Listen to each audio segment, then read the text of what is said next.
ସବୁ କହୁଛି ନା ତମ କପଡ଼ା କାଟୁଛି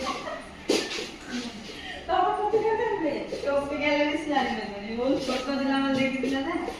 ଏଇଟା କଣ ଜାଣିବେ ନା ଏଇ ସେଟା ଗାଁ ଆମ ଗାଁରେ ଅଛି ଗାଁରେ ଥିଲା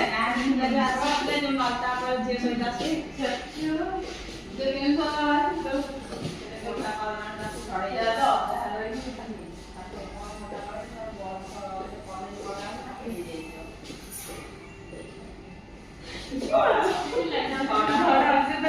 ଖାଇବା କମେଇ ଦଉ